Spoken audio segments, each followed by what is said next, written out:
Who would be stupid enough to lower interest rates when inflation caused by the government overspending is still hot? The stock market is at a near all-time high, and the employment level, according to the government's numbers, not the real numbers, but according to the government's numbers, is at an all-time low. Unless, A, the picture is painted as an illusion, meaning the underlying facts point to a severe downturn. B. Welcome back to Real Estate Mindset. Today's video is extremely important, and some of you may have noticed that I haven't been releasing any new content over the past couple days. The preparation of today's video is the reason why, as it directly impacts the movement and direction of this very channel and the very empowerment of its viewers. And obviously I have our community wizard, seasoned building developer, quantitative financing expert, Mitch Wexler, here today to help break down the entire state of the economy, government spending, the housing market, and the overall health of the consumer. And I can guarantee you, if you watch the entirety of this video, you will leave here more empowered, and you will leave here with valuable insights and a thorough under-the-hood breakdown of the current state of what's going on. And why do you guys need to do that? Well, so you can survive the challenges and improve your life. Mitch, how are you, buddy? Good. It's been a long several days, but the amount of information that's coming in from all the viewers, along with the evidence, which is really crucial, is very important. And you're going to see as we go through all this, how these things start connecting. And that's what I hope to achieve here, is to be able to connect the dots. Well, let's start connecting the dots and let's start mainstream. Let's start with, well, what a lot of people are talking about, the stock market. Now, during obviously the course of this video series, you've called for the reversal of a double bottom. You've argued actually made the argument for a double all-time high. And, here's the thing, Mitch. I don't understand the stock market. I know it's very influential to consumers. I know that it can really swing emotion, but I just don't understand it. Can you tell me and can you explain to viewers how are you calling this? How do you have that? What experience do you have that you're able to do this, that you're capable of doing this? Well, it's taken a long time to be able to learn all the idiosyncrasies on how the market responds, because one can be a technical analyst and look at the charts and not care about the fundamentals or anything else. But first, let's get something clear. There's an old saying that past performance is no guarantee of future performance, and I'm not always right. With that said, price shocks, usually caused by human interference, can temporarily knock the probabilities out of its expected range, which is what we saw a couple of weeks ago when the liquidity on a Sunday night dried up, and that caused a volatility spike, the kinds of which have never been seen. I consider myself a permanent student of the markets, and that is what quantitative finance and statistical probability allow me to do. So statistical probability and quantitative finance, to me, are the study of volatility and the effect on pricing of an underlying asset, which leads to the expected move. So not to get all geeky on everybody, but there are several components that go into judging the value of a property as well as a stock value. And they're alpha, beta, delta, gamma, theta, rho, verta, voma, vana, speed, charm, and I think I said voma as well, and color. So these Mitch, did you say charm? Yes, charm. Continue. These are the first, second, and third tier derivatives of the Black-Scholes-Merton formula. This formula is used to create the cumulative density function of a standard normal distribution, which tells us what the probability of an event occurring within a specific range, up or down, and the probability of that event occurring, all else being equal. This means that given the known volatility of price of an underlying stock or index, that price should be between a resulting upper price and a resulting lower price, which can be seen in the Gaussian channel are also seen in the pricing of puts and calls on an options chain in the form of delta. All those Greeks that I mentioned end up being reflective inside of delta. I watch the markets to keep an eye on the interest rates, stock indexes, gold, and oil. However, the exact same formula can be used to determine the pricing of real estate, and very few people know this, and very few people even know how to apply this. Once you understand that price can probabilistically be determined, then one can use Monte Carlo analysis in Excel to predict out in time to determine the future value within a range. We can take this up one more notch as a method of quantifying the probabilities of an event occurring and hedge or think about what-if scenarios. Hedging can take different forms, but the point here is the study of volatility in my world is crucial as it affects every person watching these videos, even though they may not realize it. If you have a mortgage or a house or a commercial property or a competitive business, then the volatility of price, even if the price is stable temporarily, affects you every single day. You just don't know it. Mortgages are pooled, cut into pieces, bought and sold, as well as houses and commercial properties are bought and sold, all of which creates volatility of price. Standard deviation is a measure of volatility. Did you know that the standard deviation is a requirement within inside of USPAP, that's Uniform Standards of Professional Appraisal Practice, and the Texas Property Tax Code? Did you know that uniform and equal is a requirement under the Texas Constitution? Did you know that standard deviation can be used on a line-by-line basis to compare such things as income, rent per square foot, operating expenses, debt to income, etc.? Why is it that DCAD is not using standard deviation as required in law? I would argue that if DCAD were adhering to the law and standard deviation, Travis and I would never have met, and there would be no need for these lawsuits.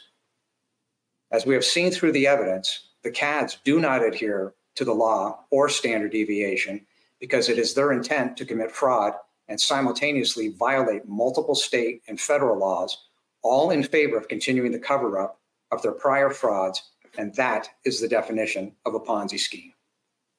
In addition to standard deviation, commercial income producing real estate has other determinants of value, including discounted present value, net present value, return on investment, return on cash, debt to income ratios. How is it that DCAD is not running any of this analysis as required in USPAP and the Texas Property Tax Code? No CAD that we have seen is capable or cares about adhering to the laws, which is required, and specifically, and this is a quotation, under the Texas Property Tax Code, all clear and convincing evidence. That is a requirement. Volatility of price is the determiner of value, as is a quantifiable method, and compared, frankly, to what Charles Stafford said to Mr. Don Spencer, the chief appraiser. Mr. Spencer, you and your team are the masters at guessing. You're not allowed to guess in law. Yeah, and there's not, we lean on math for a reason in it. Just to break that back down, Mitch, and correct me, please, if I'm wrong, but it seems to me you're a mathematical expert when it comes to volatility and when it comes to price. Is that fair for me to say that? Well, I kind of don't look fondly upon that word expert. I mean, it depends what context you're talking about.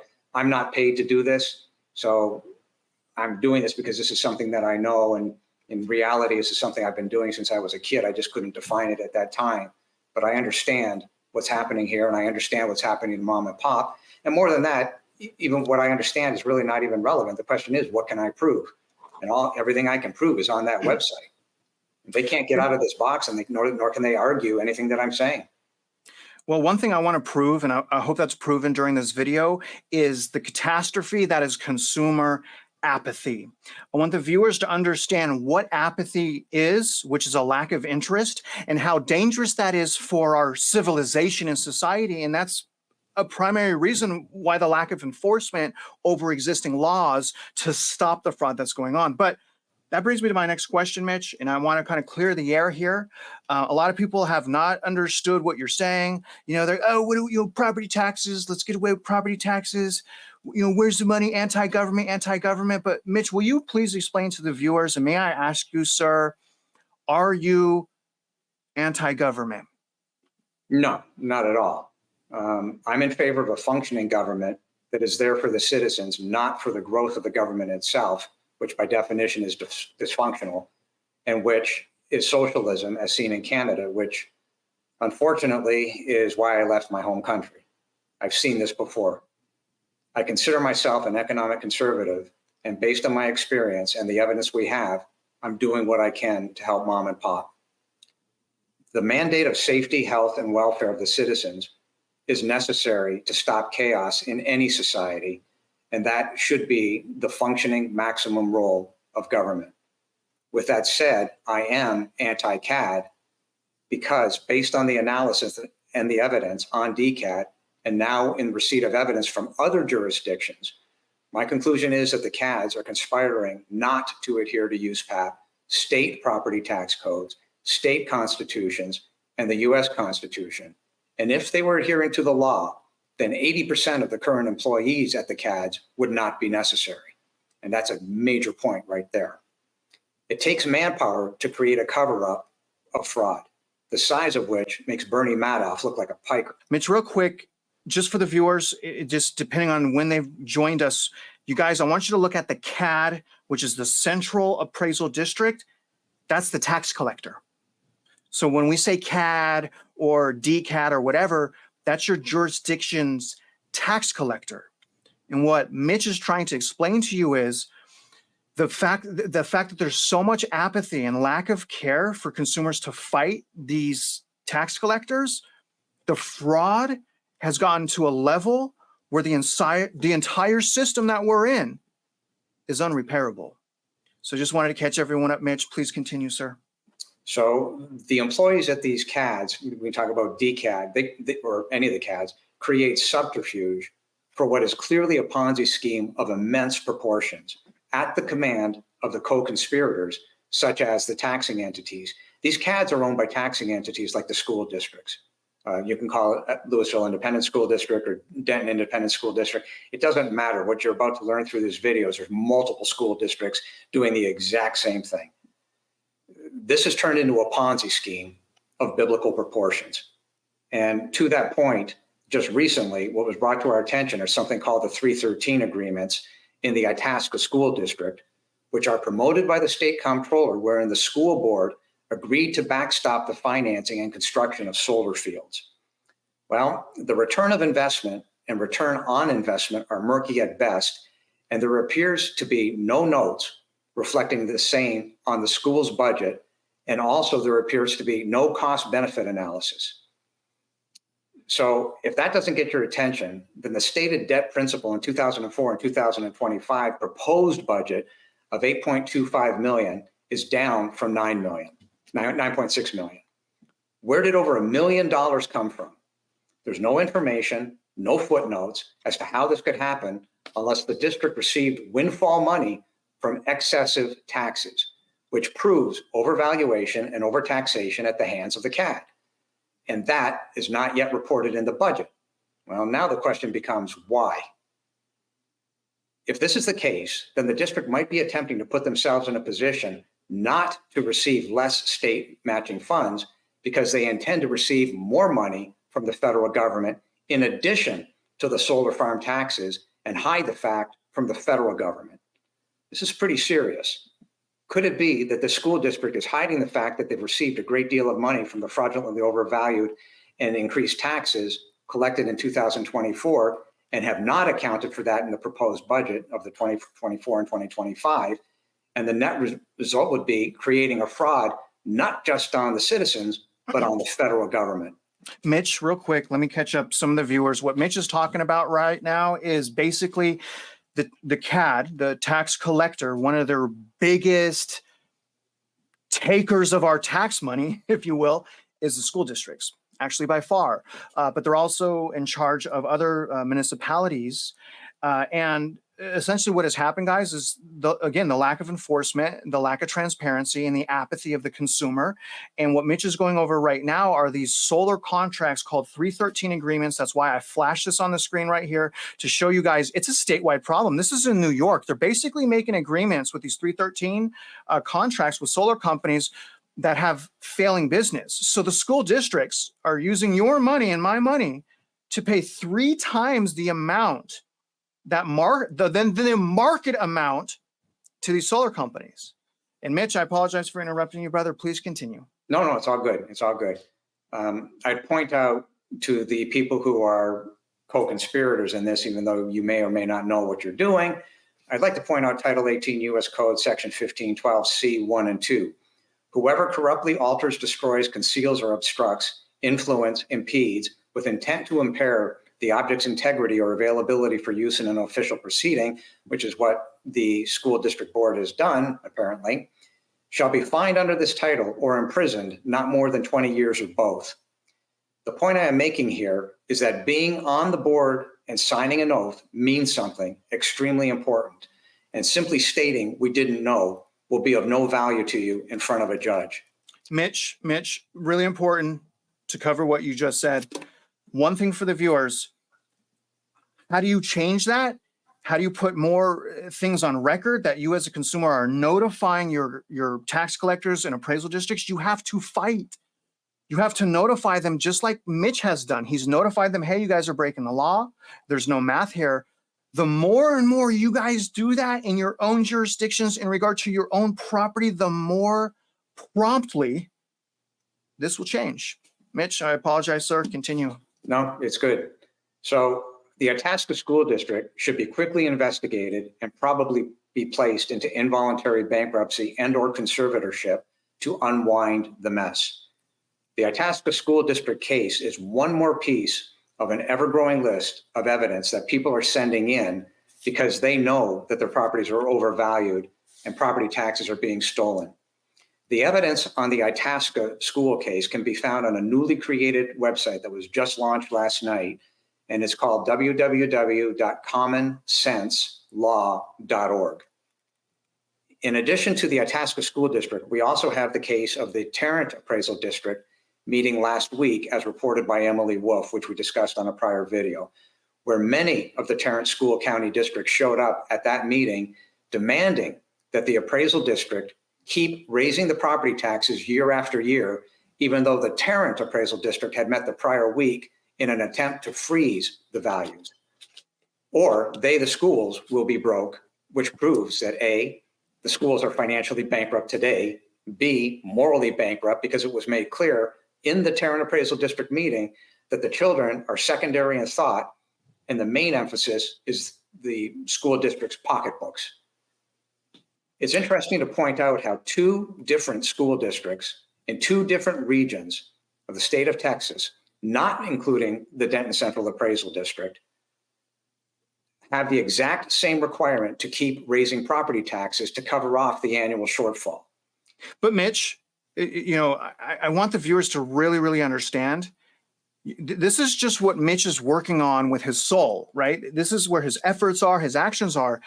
Don't think that it's just there. We've had people reached out from, I think, 47 states now, Mitch, and for the same exact problem. So it's this type of fraud and overvaluation is happening across the nation. And we're going to get back to the stock market, but this all is connected. Continue, Mitch. Exactly. And what we're trying to do here is explain to everybody how all these dots are connected, and it all starts with mom and pop.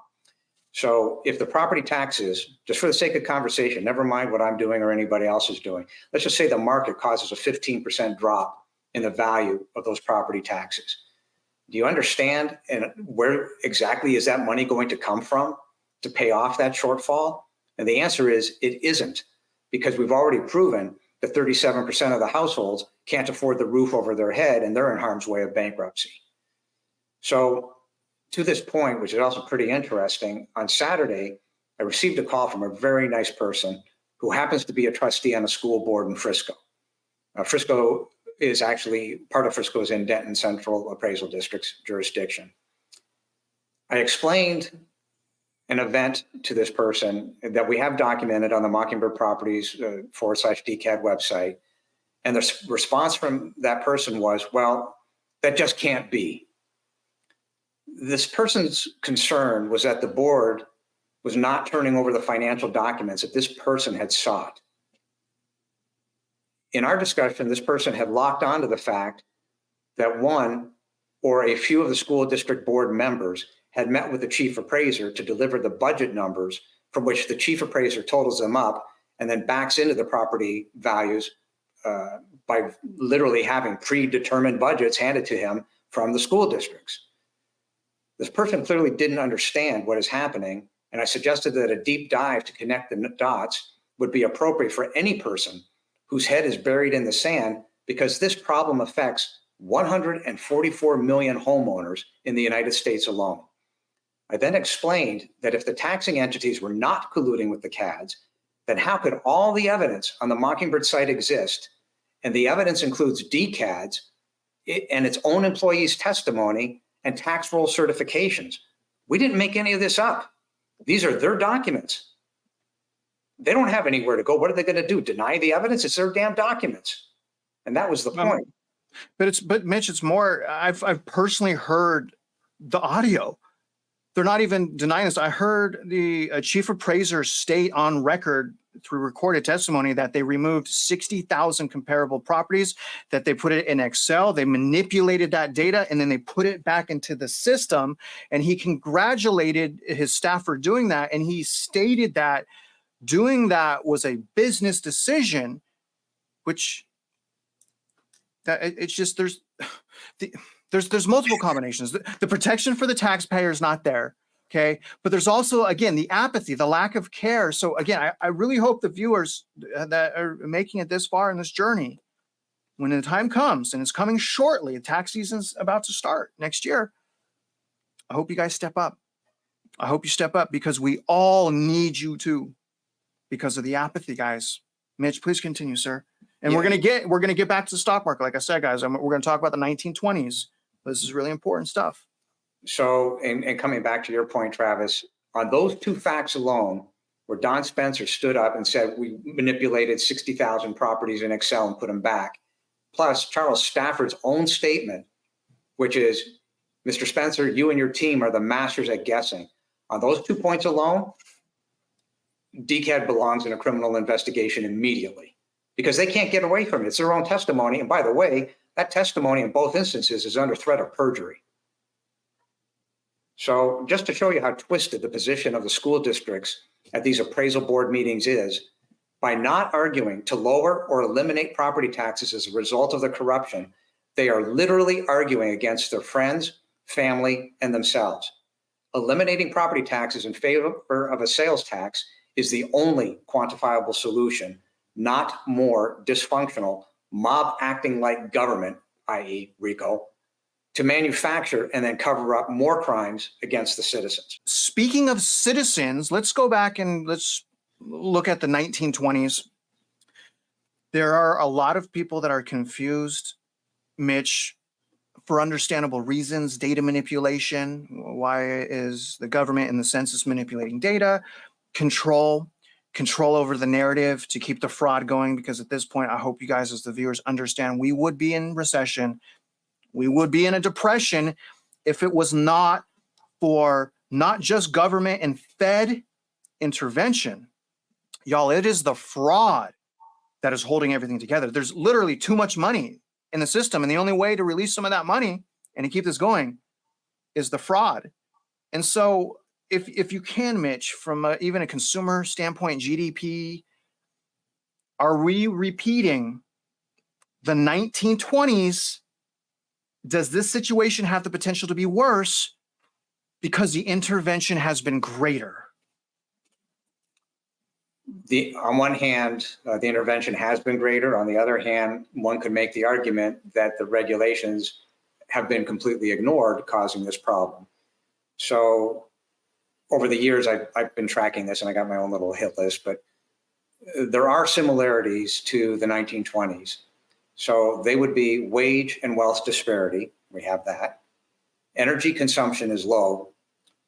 The debt level is extraordinarily high at 126% of the gross domestic product, not including unfunded liabilities.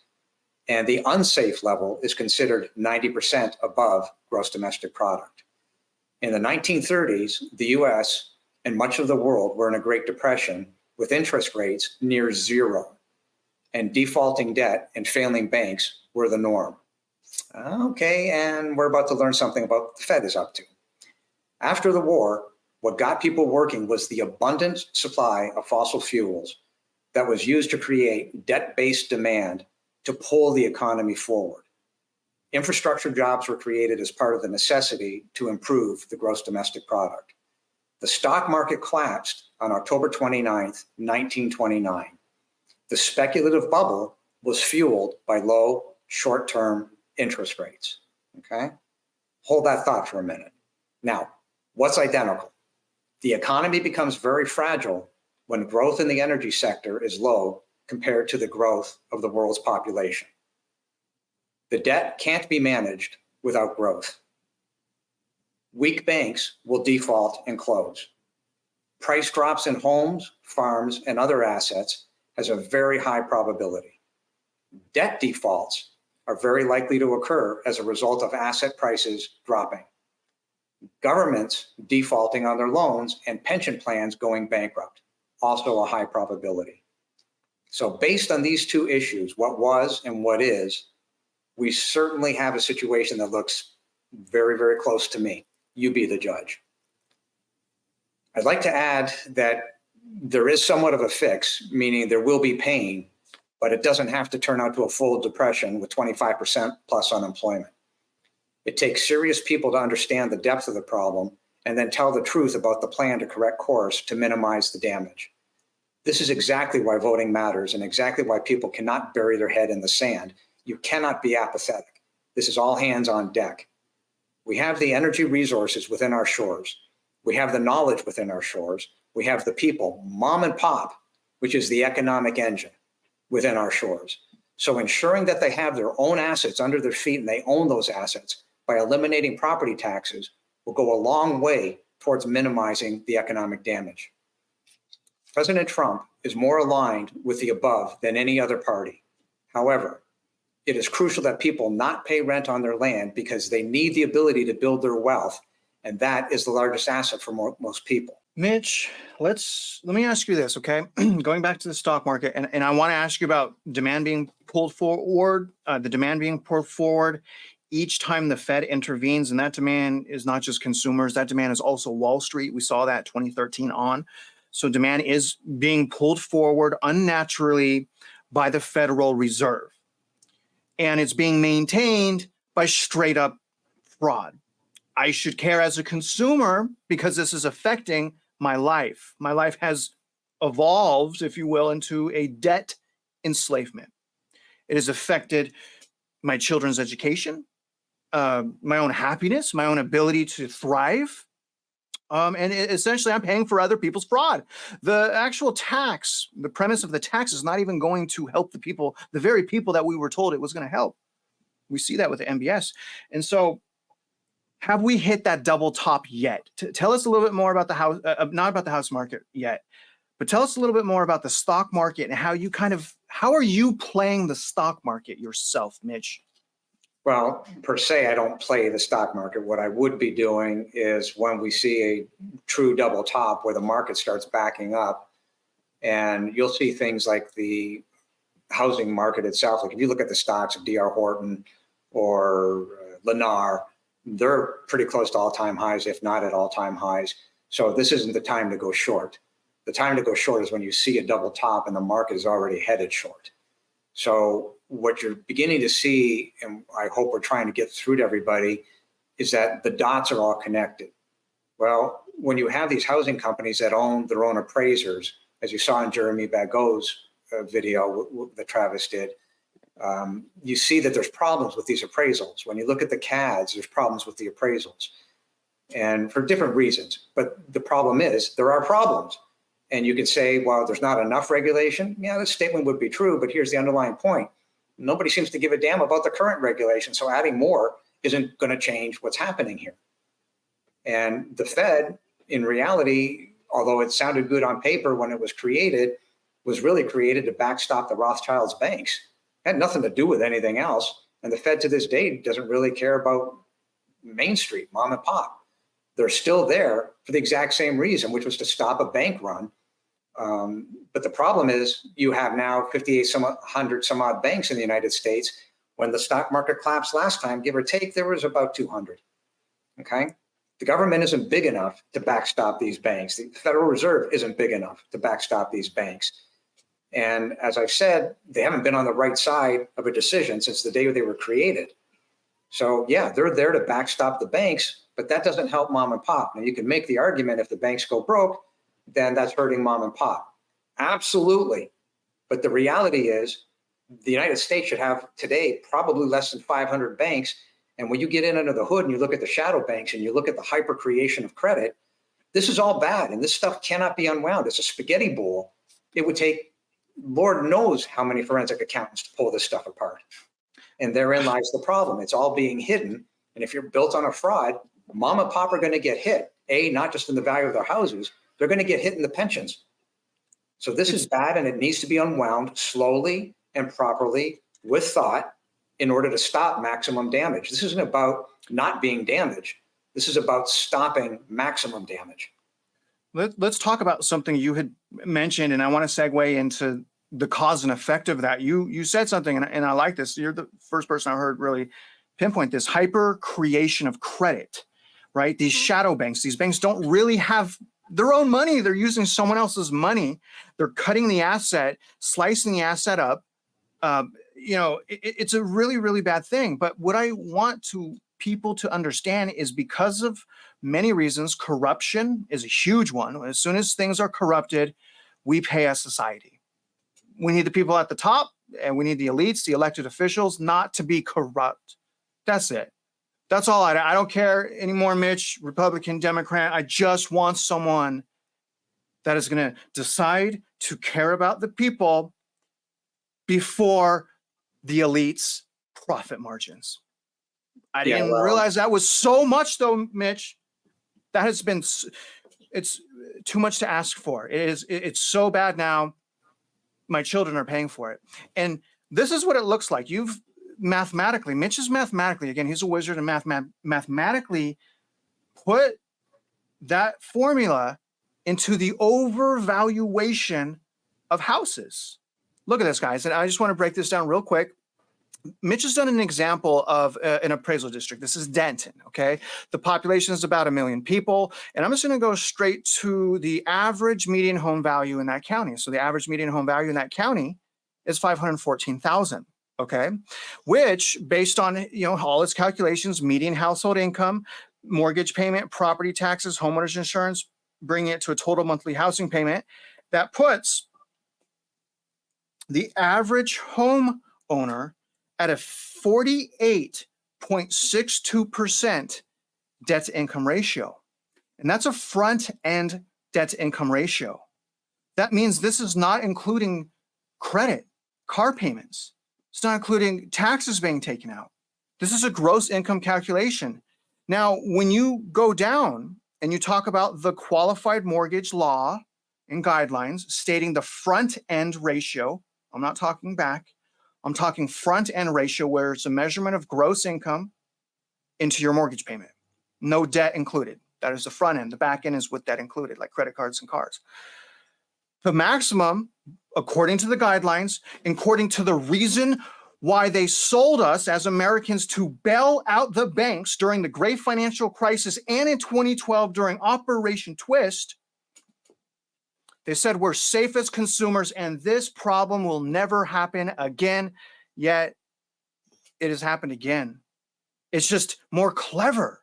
It's more fraudulent. It's more embedded systemically in our homes. Shocking. So when you look at the 28% versus the average of 48.62%, you start to realize that the true value should be something around $296,000. Not $514,000, which is an overvaluation based on just, things like consumer health, affordability, the livelihoods of our family, the ability to raise our children. 74% overvalued. Can you go into that, ma'am? So I just want to point out something that you said, which is there's 144 million houses in the United States. fraud is touching virtually every single one of them. And this is not left, right issue. Fraud cannot denote if you're on the right or the left. Everybody's being affected by this. Everybody's money is being stolen. The system has become beyond repair. We have the evidence that the database is irretrievably corrupt. And what you're seeing here, just in this one page alone, these are several counties, which indirectly shows that they're all talking to each other and copying from each other. They're copying the fraud. But if you go across the bottom, so in Johnson County, the CAD exceeding the affordability level is 64%.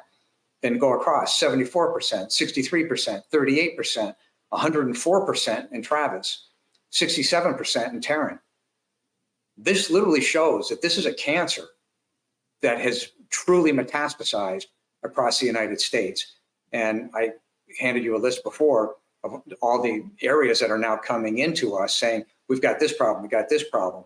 It is truly across the United States. It just happens to be ground zero is Texas because we've got the evidence and nobody's ever been able to get their hands on. We now have it. You know what's amazing about that, man? It's just like, and it's a non-disclosure state. You would think it would be harder for us to find this information being it's a non-disclosure state. Like, whereas like disclosure states, California, everything is public. That's how bad the fraud is. That's how much they rely on that property tax fraud to maintain. If I can, Mitch, can we go into Powell? Will you go in now to Powell basically vowing recently to cut interest rates? And, meanwhile, home prices, stocks, food, all-time highs. So a lot of people don't get that, right? We have all-time highs for everything pretty much. And now Powell is suggesting and appearing to guarantee the market that he's going to cut interest rates. What impact is that having? Will that have on the economy? And what does that tell us about what's going on under the hood? Okay, so there's a couple of points in here, and I guess I'll just start at the beginning of this. But if the Fed went on vacation for 5 years, literally just locked the doors and walked out, then there's something that I mentioned before, which is called ROE, which is the interest rate. Well, if ROE would be stable for 5 years, that fact in and of itself would prove that the Fed isn't necessary. Let's think about that for a second. You need stability in a market for the market to be able to maneuver and create value. Well, the Fed is not monkeying around and financially engineering society for the benefit of the banks, then ROE would be stable. Now, we learned that the Fed is going to come out and they're talking about lowering prices. So let's talk about that for a second. Who would be stupid enough to lower interest rates when inflation caused by the government overspending is still hot? The stock market is at a near all-time high, and the employment level, according to the government's numbers, not the real numbers, but according to the government's numbers, is at an all-time low, unless A, the picture is painted as an illusion, meaning the underlying facts point to a severe downturn. B, political interference. C, somebody figured out that the interest on the debt can't be paid by the government or its citizens, which would require near zero interest rate policy and a freeze and immediate reduction of spending by the government. Well, that's likely not to happen, but something is clearly up. The Fed's position clearly is let's try one more round of fraud, kick the can down the road so that Powell can state it didn't collapse under his watch. And that's really no different than what Bernanke did. Deja vu. Ergo, that proves my point. The Federal Reserve should have the doors chained. They are of no value. They add no value into the system other than for the benefit of allegedly backstopping the banks, but there's too many banks for them to backstop.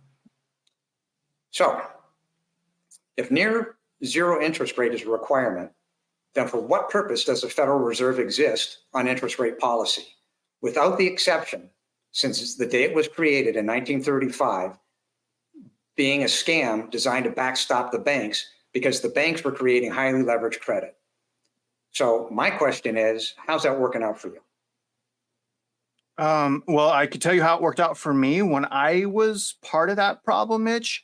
I lost everything and it took me 9 years to start to rebound. So that's what happened to me. But, speaking of the shadow banks, speaking all of this crazy lack of transparency, lack of enforcement, and what appears to be free will of these lenders to just generate credit and money, and you're talking about they put the risk on us as consumers, right? So aren't these programs a fancy word for loan shark, like the hard money, the buy now, pay later, the DCSR loans, the Airbnb loans, the bank statement loans exceeding 28% debt to income ratio as required by the guidelines? Isn't all that just a fancy word for loan sharking?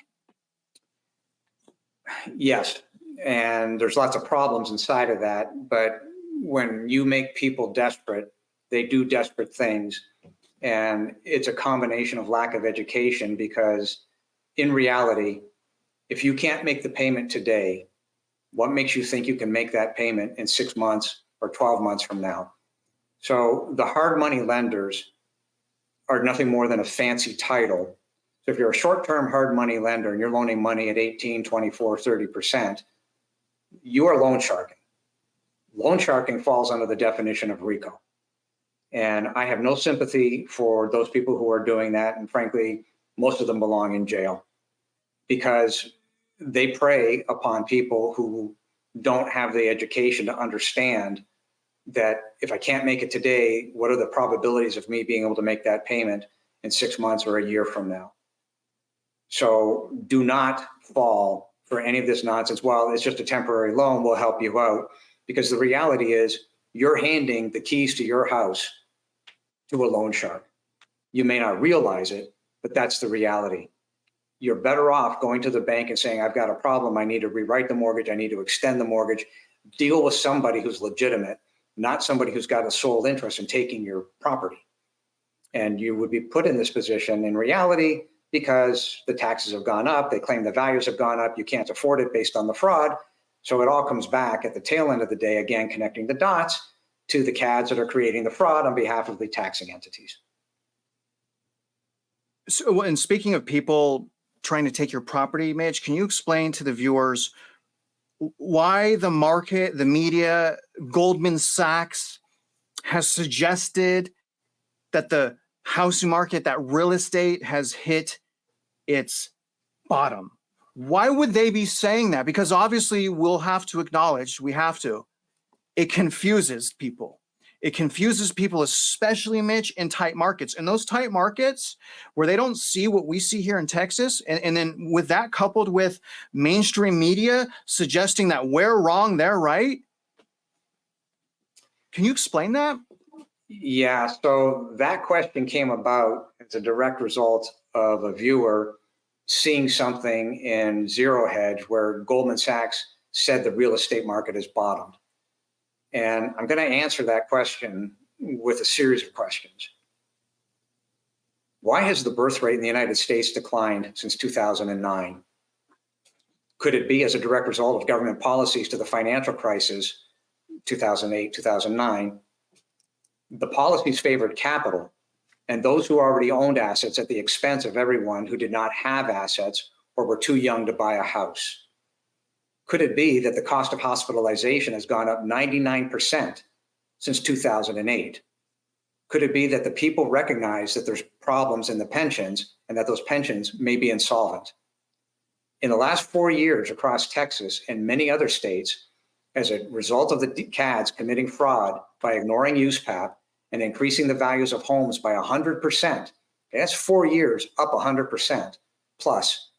Did your income go up 100% plus in the last 4 years? Of course not. Wasn't it Goldman Sachs who needed a bailout in 2008 from the government and Warren Buffett? Could it be that Goldman Sachs is in denial? Or more to the point, could they just be preaching their book long enough to sucker people into the market when they load up on puts and credit default swaps and are in fact preparing for the reversal of the market? Yeah, that's exactly what it is. So, Mitch, what I hear is, and what the data suggests clearly, beyond a shadow of doubt to me, because math is math, 2 + 2 = 4, we can't afford to have a family, many of us, Many of us, and I have 4 kids, so I feel this. Many of us cannot afford to have a family as a result of the overwhelming fraud. Okay? So, can you explain, how do you think that population decline will impact residential real estate? No, it's easy. All you got to do is look at Japan. All right. Japan is in a world of hurt because they have population decline. And you have a circular argument. I've been saying before, you have cumulative compounding. Well, cumulative compounding means, under the rule of 72, that the debt, be it both national debt and unfunded liabilities, which has both of them have interest rates associated with them, and those interest payments have to be paid. Well, those things are doubling, give or take, anywhere between 5 and 7 years. Well, if your population is going down, then please explain how you're going to pay this off. And the answer is you're not. And the sooner the world wakes up and recognizes that problem, the faster we can deal with this nonsense. Mitch, are the CADs, remember guys, the tax collector, are the CADs involved in white collar crime? Well, so I went to Wikipedia and I looked up the definition of white collar crime, which refers to financially motivated, nonviolent, and non-direct violent crime committed by individuals, businesses, and government professionals. And it goes on and on.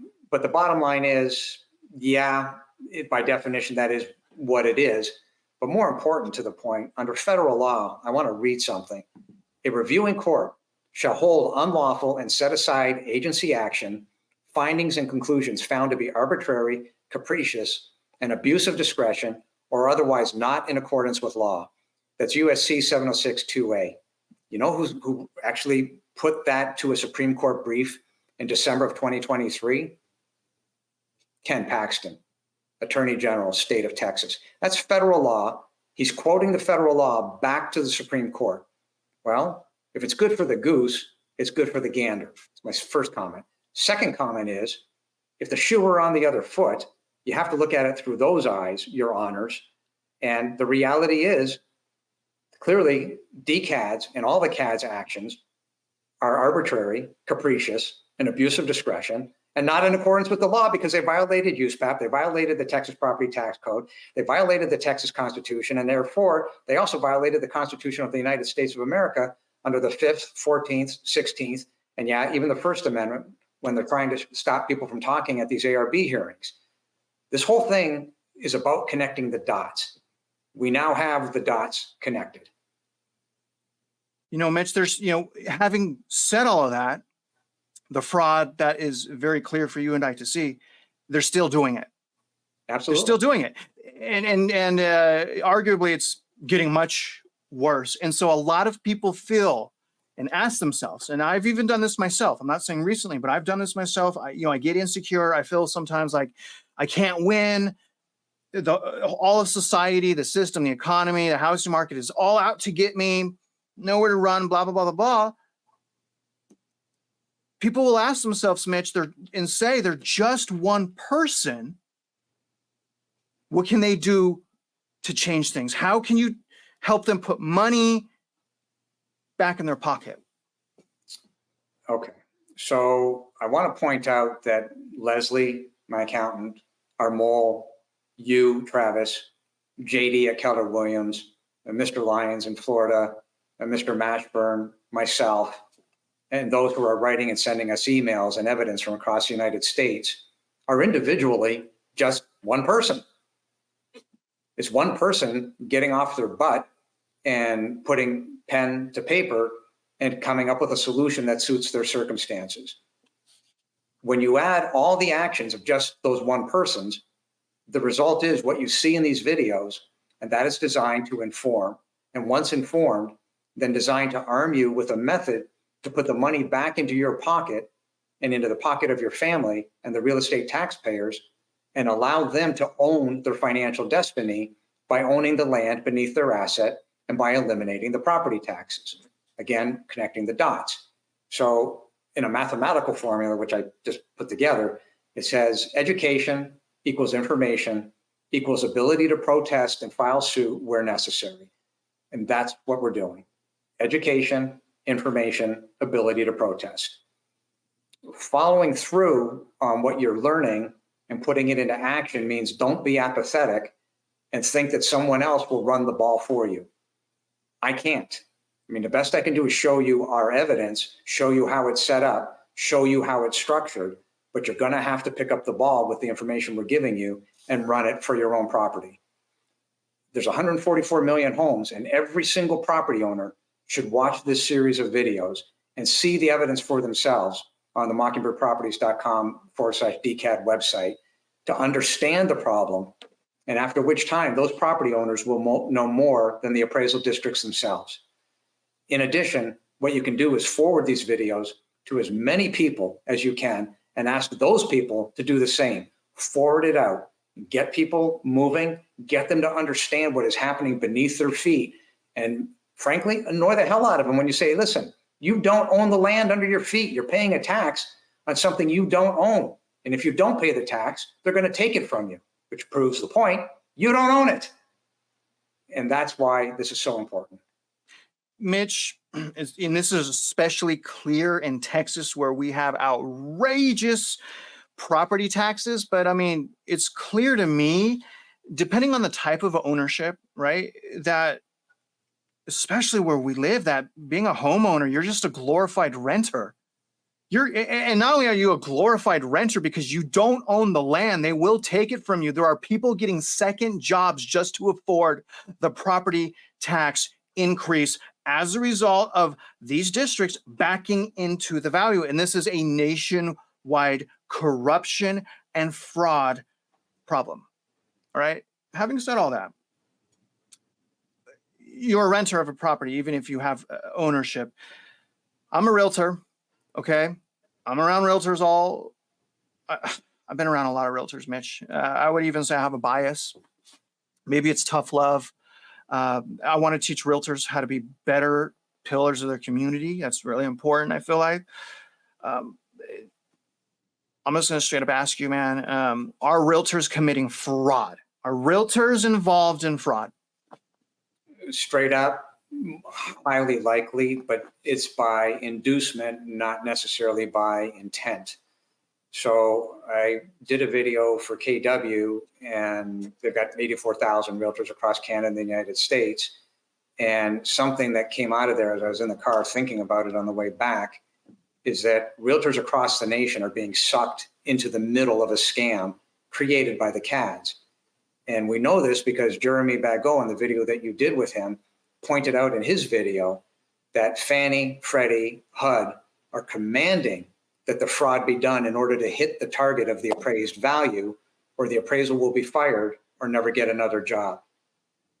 When the realtors look at the CAD valuation or receive an appraisal and accept it at face value for the purpose of receiving a commission, they put the commission first and put the buyer in a potential losing position, especially if they've engaged that buyer in a bidding war.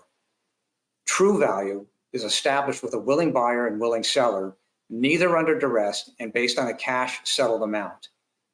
If the appraiser is being forced to commit fraud based on the CAD values or pumped up values at the demand of the appraiser's boss or the mortgage lending entity, then the realtor ends up inadvertently repeating the same fraud the appraisers were induced into, which further backs up onto the clients. Either way, it's not good. The problem is made even worse if the buyer enters into a bidding war, which they can't afford, as seen in the home affordability comparison PDF that we're just looking at. When you look at those values across the bottom of the screen, there's your fraud. You're overpaying for these properties, 64, 74, 63% based on affordability. There's your fraud.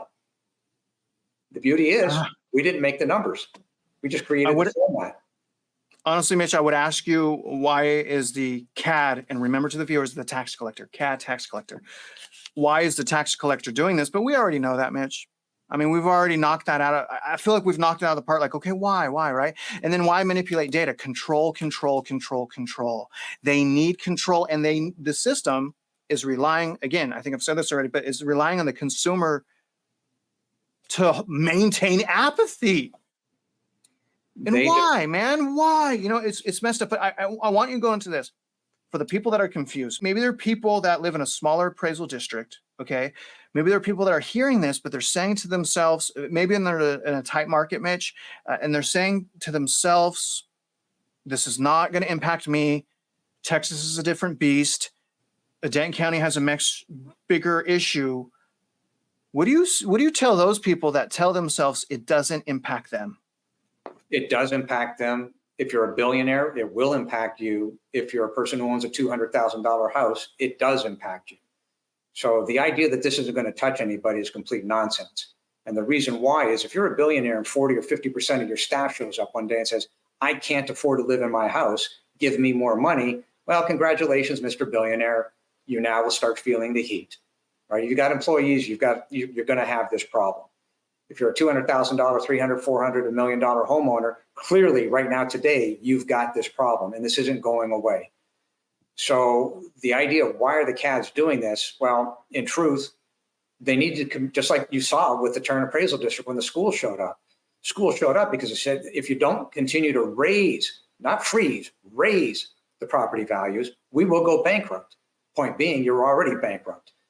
Therefore, the school districts are the taxing entities giving commands in the form of predetermined budgets to the appraisal districts. The appraisal districts don't give it about accuracy or truth. They only care about timelines and meeting the predetermined budgets as commanded by the taxing entities. Full circle, which leads to the creation of the fraud. So money is stolen over and above what would be the legitimate value if they adhere to the law, which they don't. And therefore, you've got graft and corruption at the CAD level and the taxing entity level. And people have got to wake up because this does irrefutably affect every real estate taxpayer throughout the United States. Doesn't matter who you are. You know, Mitch, I don't know about the viewers that are listening to this, but even though we prepared for days, it still hits me thinking about and reflecting on what you're saying. I mean, and it's reinforcing what I've been saying for the last 2 years, which is save your money, rebudget, rebudget, rebudget, remember your roots, love, relationship, family. But to dig in a little bit more, will you please tell the viewers, and I have a list as well, what are some of the areas that we've had people reach out to us to provide us evidence? And even not only just evidence, Mitch, we've had viewers confirm with intimate personal detail and tragedy and pain exactly what we're saying, and then explain, Mitch, how most of the time it's too late. So one of the questions we received was, we live in a smaller community, smaller appraisal district. Are we affected as much as you are in Denton and Fort Worth? Well, the answer is yes. Like I just said a few minutes ago, this affects everybody. Burying your head in the sand isn't going to get anything accomplished. So a list of those cities and states with people's evidence that has come in: Cedartown, Georgia; Ohio; Chicago; Tennessee; Bellingham, Washington; Claiborne, Texas; South Carolina; Ontario, Canada; Brazoria County; New Braunfels in Comal County. I didn't even know there was such a thing. So I want to backtrack on 1 second. One of the people that reached out to me out of Ohio is an 84-year-old vet. He bought his house for $24,000. This year, he has to pay $3,100 in property taxes. He doesn't have the money. He's on fixed income. What are you idiots trying to do? Get him to move out of his house and put him in a seniors housing project somewhere that's going to cost the state $80,000 a year to maintain him when he's got his own house and he's perfectly capable of being there? Here's an idea. Why don't you leave him the hell alone? So you see, the problem is not only national, but international in scope. Look at the affordability comparison that we just went through to give you an idea of the scope of the problem. Magnify those numbers across the entire United States. Although county income numbers and property counts will change, the charts, spreadsheets, and graphs can be used as a base form from which any one of you out there that are seeing this can model your own district's information. The heavy lifting in terms of the design and verification methods, we've already done that for you. All you have to do is grab the local information and create the same format for your area. And now that puts you in command, and you will know more than your own appraisal districts. And based on what I see, it's not that difficult. Mitch, I want to end here, okay? And I have a question, and I want to answer the question myself as well. But can you tell me what person, whether it's mom and pop, individual, that has reached out, most of the time it's a desperately for help, which makes it even more heartbreaking and overwhelming for me. Can you tell me what stranger, what person that has reached out has made the biggest impact on you and why? And I'll answer this first. For me, it was Carrie, the single mother who had purchased a new home in 2021, I believe, or 2020 at a super low interest rate. And she did all of these things to make sure that she could afford the house. She had an extra down payment she got from an inheritance, another tragedy. She wanted a quality of life with her daughter. But as a result of how Texas works, the tax collectors work, the fraud works on every level, she had to get a second job just to afford specifically the property tax increase. That probably hit me the hardest because that's my neighbor. She's right down the street. And Mitch, she did everything that she thought she could. Low interest rate. She's got over $100,000 in wedge. She's not even upside down. She has historically low interest rate. And she is so confused and upset and in pain as a result of this. It really hit me, man. It really reminds me of how we need to maintain our pure opinions and insights and not allow either one of you or me to be sucked into profiting off of our audience, to profiting off of people. The world needs more people to step up, and they need people who can afford to speak out. And man, when I met Carrie, that hit my soul. What about you? The vet in Ohio, by far, that's just it's just unconscionable.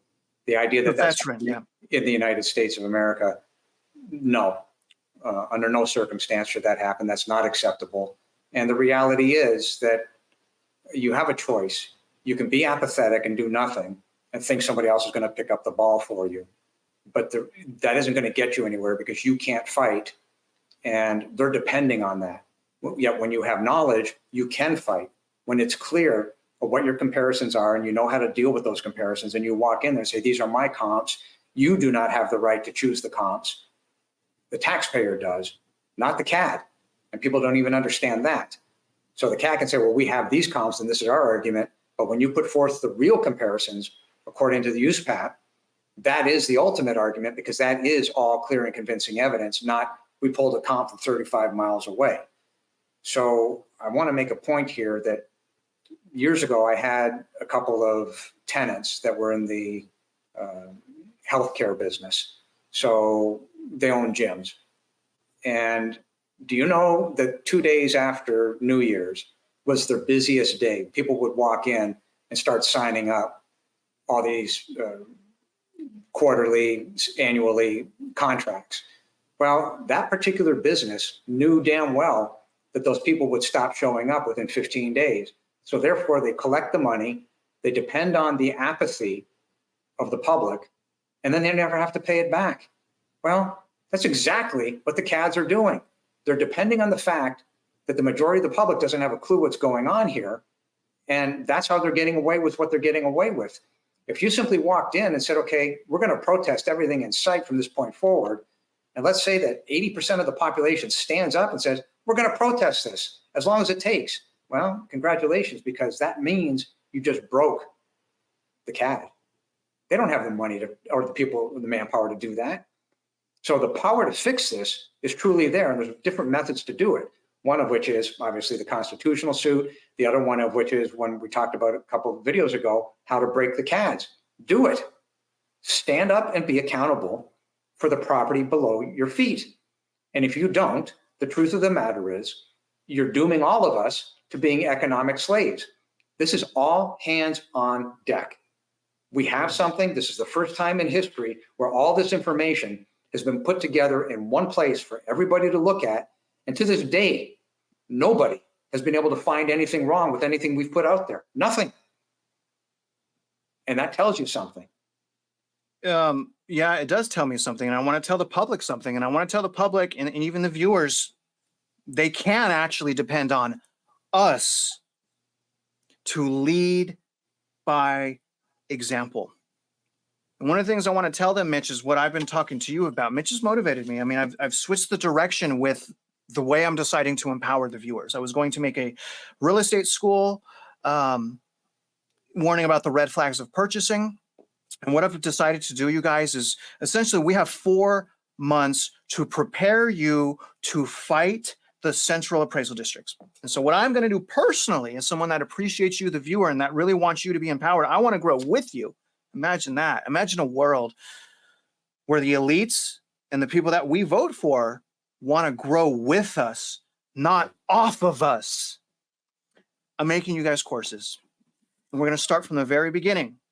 And we're going to learn what property tax is. We're going to learn how to fight the CADs. We're going to learn how not to get nervous. And if you are nervous, we're going to do the best we can, Mitch and I, to keep you in the box so that if they muscle you and bully you fraudulently and bully our children and our spouses and our family, we're going to have 2 pages.